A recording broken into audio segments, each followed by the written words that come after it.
EchoDad would like to talk. So, I thought it would be a good idea to do, the reason that I've just turned that on and just turned the sound on here, the recording audio on here, was so that I can stick it on YouTube straight after. So, I'm going to give a recap of Project Voice in the best way I know how. And there will be obviously some name drops there and some stuff that is going to feed into essentially this meetup for the rest of this year. A lot of people that I met in the States are going to be joining us via video link over the course of the year, or coming in person if they're UK based, and potentially even some US based ones, to come and talk to us about some of the stuff that they're doing. So this is kind of not only a recap of the largest voice and AI conference in America, but also kind of a setup for the meetup for the rest of the year. So, this is the only slide we're writing on it, by the way.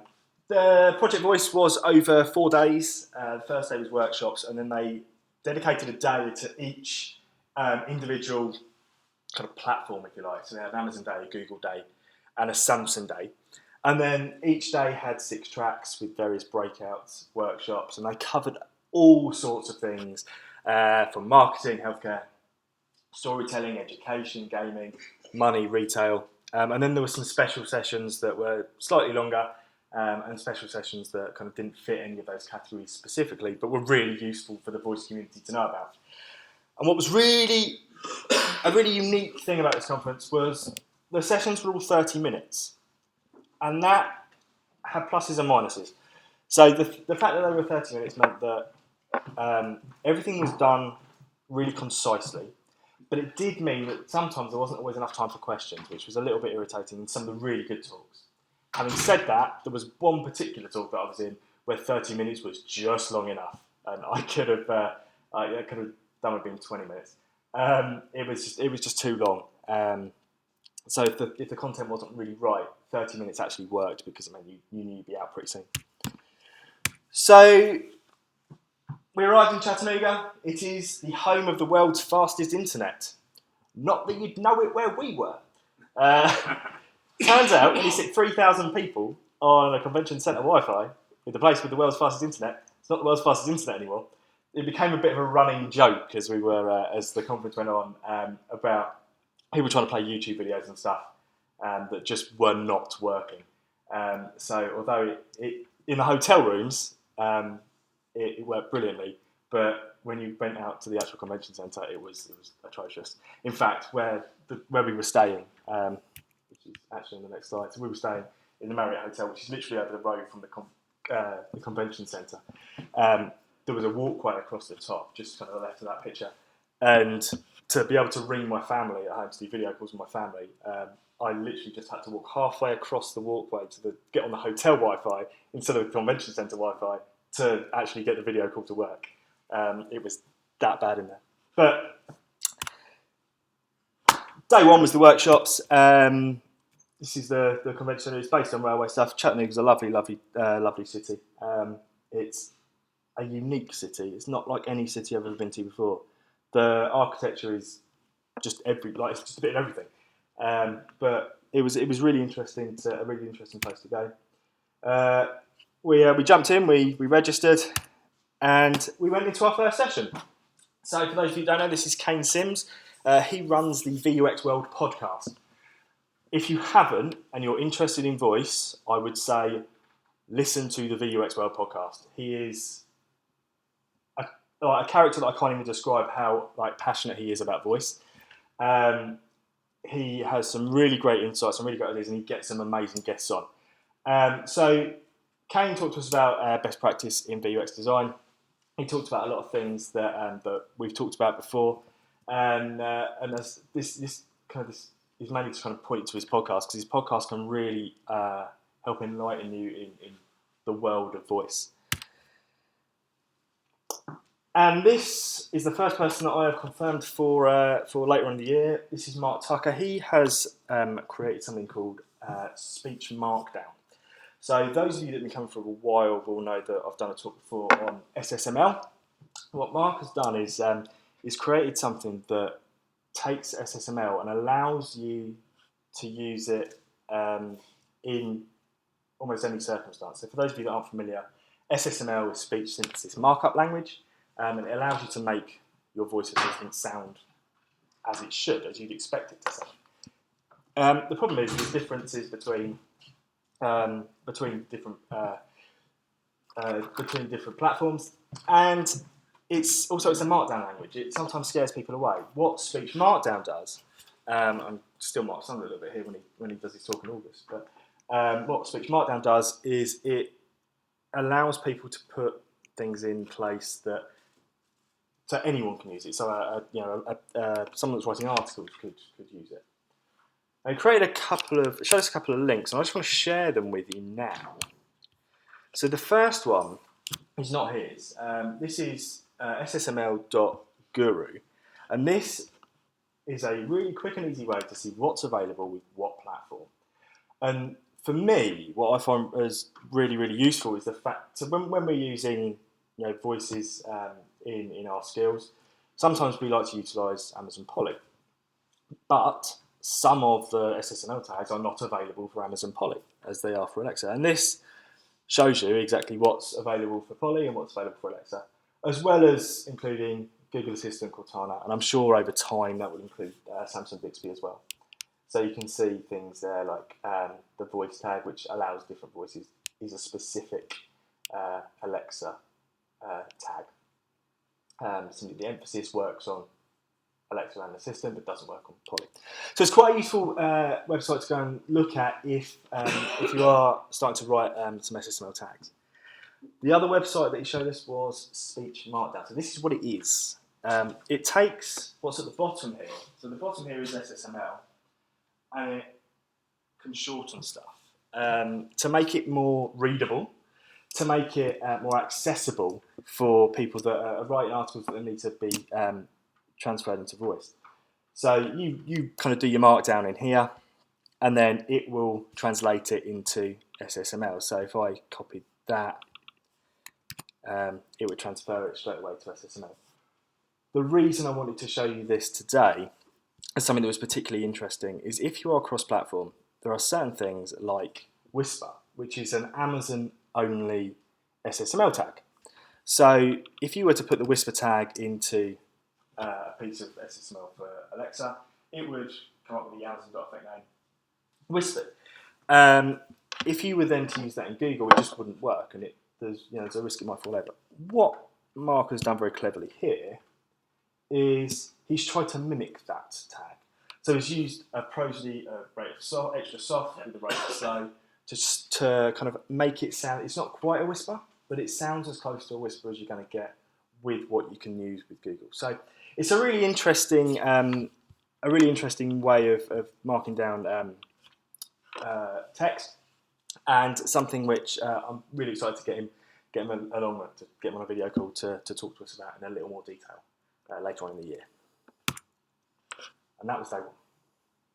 Day two was the Alexa day. That was I think, proviso before we start is, although it was an Alexa day, a Google day, and a Samsung day, it wasn't those days at all. The keynotes were of those days, but the breakout sessions were just generic voice and could be placed anywhere. So this is Bradley Metrock. He organised the conference. He did an amazing job, him and his team. And he runs the Voice First FM network of podcasts. So if another podcast, if you are into podcasts, worth going and searching him out. And actually, one of the next slides was a particular podcast which I'll direct you at. So after the mayor of Chattanooga came and the people that ran the fastest internet in the world came and talked to us, Bradley kicked the conference off proper. And we got a keynote from Amazon, who I haven't got a picture of. There was Jeff Blankenberg that came and did the keynote for Alexa, and it was a good keynote. But it was nothing that we as developers and as a meetup group haven't spoken about before. That was a very good point. There was nothing new. Yeah. It wasn't, we were after CES, but realistically we got a recap of CES. Yeah, essentially. Next, this is Nick Schwab. He is an Alexa champion. He's also the Google equivalent and the Bixby equivalent. And this is the guy that bought a Tesla with the money that he's made from Alexa. So he was there to tell us about his experiences with Boom for Voice. So he owns all the major sleep sounds skills. It was an interesting talk from a guy that knows his stuff. He's been in the space for a while now. It was. It's like he bought Tesla from his money, so definitely doing something right. And this guy, some of you will recognise. This is Tom Hewitson. Tom Hewitson talked to us about things that were controversial about voice that shouldn't be. Now, Tom has done this talk, I think, 3 times now. He did it in All About Voice in the back end of last year. He did it on Bradley's podcast, which is what kind of want to link the two together. Worth going to look at Tom on Bradley's podcast to listen to a version of this talk. And then he did it at Project Voice. And he did it here. It was a different talk he did here, yeah. He's spoken here before. But one of the things that I really wanted to highlight from this talk was something that I brought up last month, or 2 months ago, when we were talking about designing skills in general, and saying that not enough users have multimodal devices to justify the extra work. And it kind of reinforces some of the points that I was making, that the time, if let's say, I think it's 15% is the latest figure I saw, of people who own a multimodal device, is the effort that you're going to put in to create a multimodal experience justify that 15%, the 15% of users that are going to use it. But it's just, Tom highlighting that point there. Yeah, Jeff Blankenberg claimed 15% of all devices had screens now. Yes. I don't think he's factoring into account Fire Sticks and Fire TVs with that. Like he's got Fire TV. Yeah. The next session we went along to was Enat from Chatty Creations, and as you can see, she's presenting a video of me. That was an interesting one. Enat was talking about music in voice and how interactive musical experiences can really benefit people when developing for voice. And she has created a couple of skills that we've tested on the channel. Not Musical Adventure, sorry. That's what we're testing there. She Muffin Man and Trick the Witch, which are both really, really good skills with some really, really interesting kind of multimodal experiences. I mean, just slaty multimodal. So she was talking there about how music can be used and should be used to improve voice experiences. She used more than one example, and then it got tweeted, because that's what that's what life seems to be like these days. There were a few other sessions over the course of the day, none of which were really worth highlighting until later on in the day. And I realise this isn't the best picture in the world. This lady here is the mother of a young girl called Alexa, and she is campaigning for Amazon to change the wake word. Because her daughter has been bullied because of her name, and she was talking about how other women, particularly kind of women in their 20s, like young girls, but then women in their 20s, that essentially are getting abuse kind of a sexual nature because of their names. And it was a really, really thought-provoking, interesting talk, because obviously she's talking to a group of people that have that careers are currently riding on voice and specifically Alexa. And we were I think most of us in the audience were very supportive of the fact that she's got a point, that it was the 32nd or 33rd most popular name in the United States in 2014 when Alexa came out. Google and Samsung have deliberately not used a real name, whereas, and I think it's arguable that Microsoft made up their name, whereas Amazon have gone with Alexa. So it was an interesting point. It's worth having a look at Alexa is Human Twitter feed, and there's lots of mums in her position that feel very passionate about this. And I think it is something that's worth thinking about as we move forward in a voice world.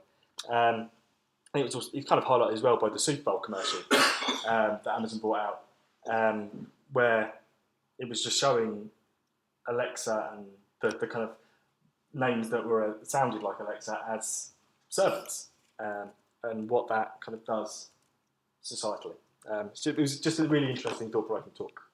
And it was followed by this awesome kid. This guy is called Aariv. He's, I want to say 11. Sorry, he's 12. He's 12. He's 12 years old. He's built a few skills. One's called STEM Party. And he was probably the most professional speaker of the entire week. He was amazing for 12 years old to speak up. This is in like the main kind of, this is the keynote theatre that this fits in.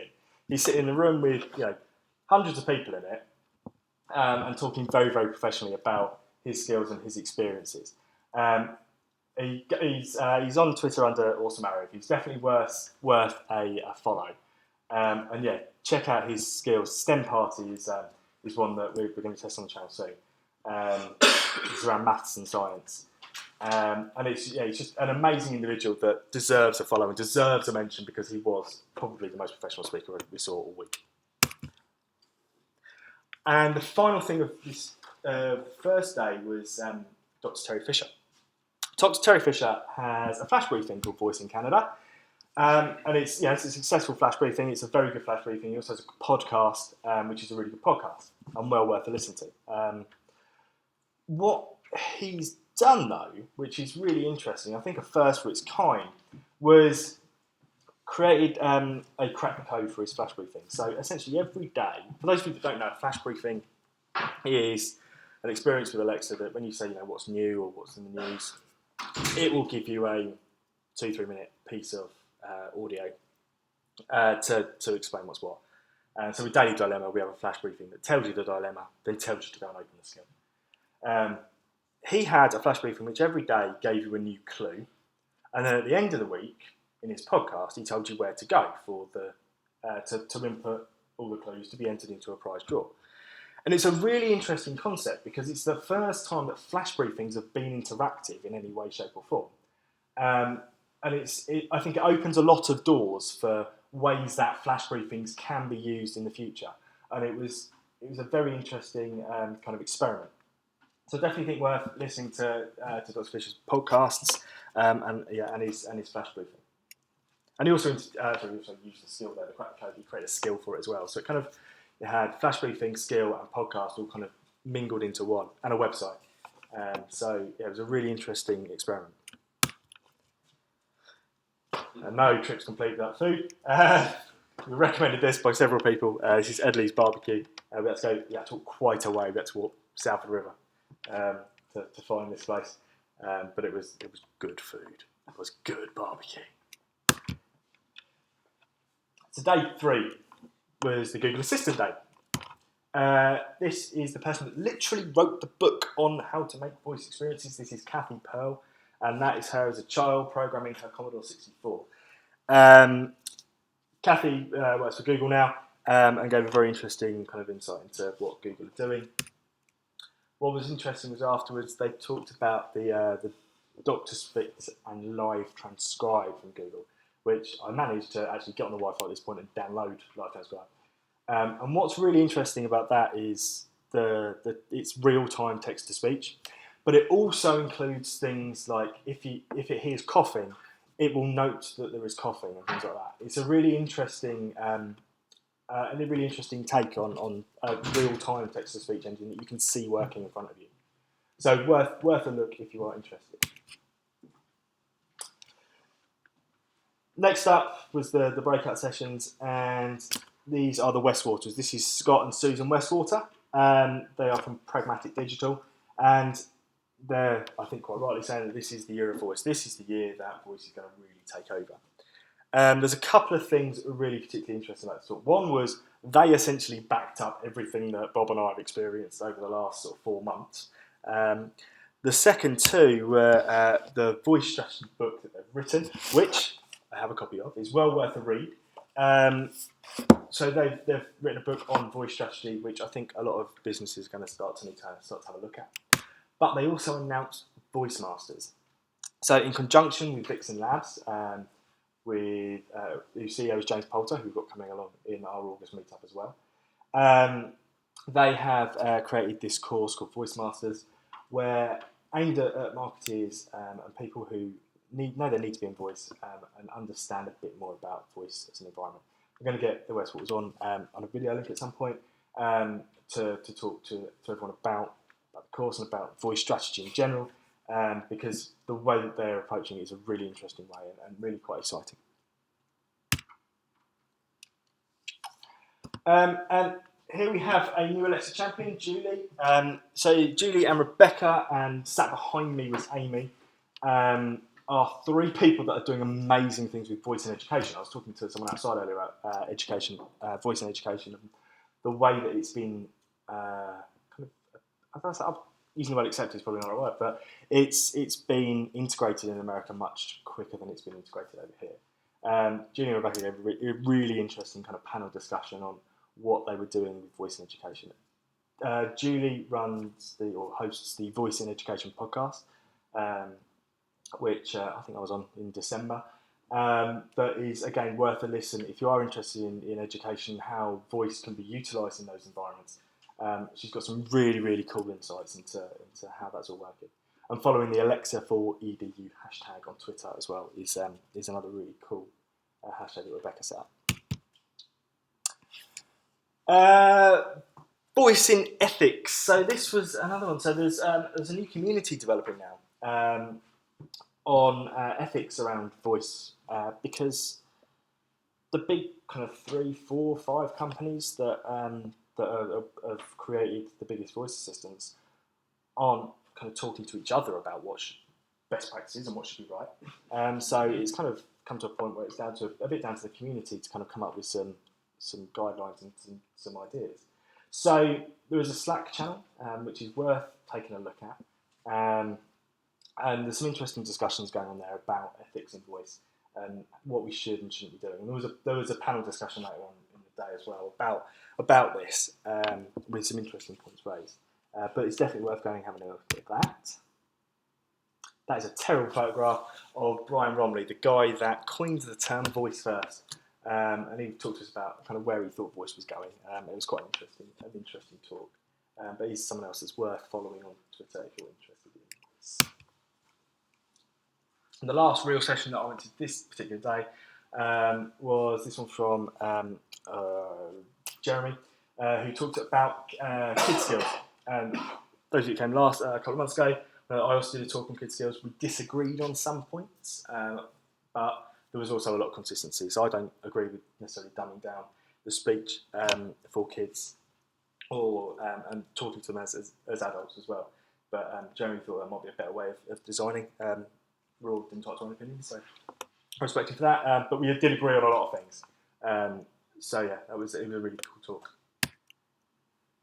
And then that evening was the longest ever award ceremony I've ever experienced in my life. The roast of Brett Kinsella came after an award ceremony, which was long. Brett won the Voice and AI Commentator of the Year. Unfortunately, we didn't win the Alexa Skills Award either. But Ilana, who obviously can't be here today, she won the Bixby Developer of the Year. So really proud of that. And then we went on to have a roast of Brett Kinsella. Brett Kinsella, if you don't know, is the host of VoiceBot.AI podcast, and also the main writer at VoiceBot.AI, which is where, if you've ever seen a presentation from anyone on voice and there's been a graph in it, it's one of his graphs.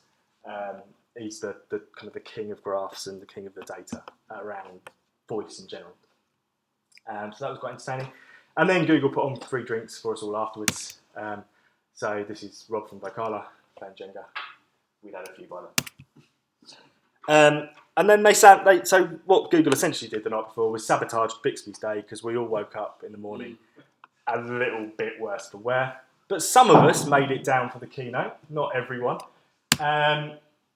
This is Adam Shire. He was a guy that now works for Samsung, but was one of the guys that invented Siri, one of the brains behind Siri. He's also a magician. He was on Penn and Teller's Fool Us. He didn't fool them, but he's a very good magician. It's worth a watch if you are into magic. I'm looking at you, Steve. But yeah, he gave an insightful look into Samsung and Bixby. And then we had Brett Kinsella, you got to have a graph, talking about the uptake of voice and specifically skills and the Alexa skills by country, which I thought was a really interesting graph to show everyone. Obviously, America in the lead, we're second, but the real point is the growth over the last sort of 6 months, and how that is still going up. It's not going anywhere. Now I then went off and did some other sessions. Bob went and did some Bixby sessions. I'm not going to go into too much detail, but I think one thing that's really important to note with Bixby development is if you are considering developing for Bixby, it is a very different way than developing for Alexa. If you need to understand it properly, Bob I think now understands it well enough to give a brief overview. It is fundamentally different to Alexa and Google Actions. But it's a goal-seeking environment. But we're on Alexa Meetup, so we're not going to go into too much detail about it. But there were plenty of talks around it. Roger Kibbe is the guy that directed us to Edley's, which is why I felt it necessary to include him. He's also an Alexa champion. He's also an Alexa champion, so he understands all the different environments. There was a really interesting games panel. Jess there, who we mentioned earlier from Volley, was talking about some of the things that they're doing, Escape the Room, and the other guys there, I can't remember the names now, sorry. But yeah, it was a really interesting panel discussion. And just before the second to last talk of the event was Catherine Breslin, who you'll remember spoke a couple of months ago about just voice, how voice assistants in general work, and Jeff Adams, both from Cobalt, Jeff's the CEO, talking about some of the really interesting stuff that Cobalt, as a third-party organisation, I say third-party, as an organisation that's not, one of the main kind of Google, Amazon, Alexa, Amazon or Samsung. Catherine used to be head of the AI lab here. Yeah, Catherine used to be head of the AI lab here. Talking about some of the really fun stuff that Cobalt are doing in and around voice and going beyond what people expect voice to be able to do. It was a really, really interesting talk where she could expand quite a bit on some of the stuff she talked about here, basically, that really kind of was really quite exciting, I think. I think it's probably the best way I could describe her talk. And then to bookend the conference, Kane closed it. So Kane was our first talk of the conference, and Kane then closed the conference as well. Great closing keynote. I wouldn't say it was planned, but he did a really good job of kind of rounding up the conference very, very well. And then, as is expected, the Brits went out, and then we went out with the Europeans as well to Sticky Fingers. It's a very interesting establishment. We were put in the back room, weren't we? Yeah, we were deliberately herded to the back room before we discussed. So, it was a really good opportunity to then meet a lot of our European cousins and people in the voice industry. As a kind of closing, what kind of came out of the back of the conference was there are a lot of voice events around, and it is worth, if you're interested in voice, getting out to them. And this website, I don't know, I'd actually seen before Project Voice, and I think I saw sort of on the way home from Project Voice, outlining a bunch of voice events that were on there. And we were already on there for this meetup tonight, and since then have got all our others put on there as well. But there are a lot around the world of different meetups, different workshops, conferences, over the rest of this year, scattered around the globe. So there are a lot of, all the way up to Project Voice next year. So there are lots of voice conferences going on. So I would encourage people that if you are interested in voice, if you are, if you have the funds to be able to go out to some of these, there's plenty in the UK. There's more in the States, admittedly, but there's some. There's where is it? All About Voice in Munich. It's worth going to. That I think it's worth spending a bit of time going out and meeting some more people from around the world and around the community, because we all have similar ideas and we're all thinking the same sort of things, and we can only benefit each other's experiences by getting together. So that is a roundup of Project Voice. I wasn't really expecting any questions, but if anyone has any about anything, we're going to try and get as many people that I've kind of name dropped there as possible to talk at the meetup over the course of the next year, which, like I said, is kind of a bit of a precursor to the year, because there's some really interesting things going on in all sorts of different fields. So it'd be really great to get people on. Unfortunately, got them on the States, so there will be video links a lot of the time. But there's, as I say, there's some really interesting people that I think you guys, as meetup members, deserve to meet and hear as well.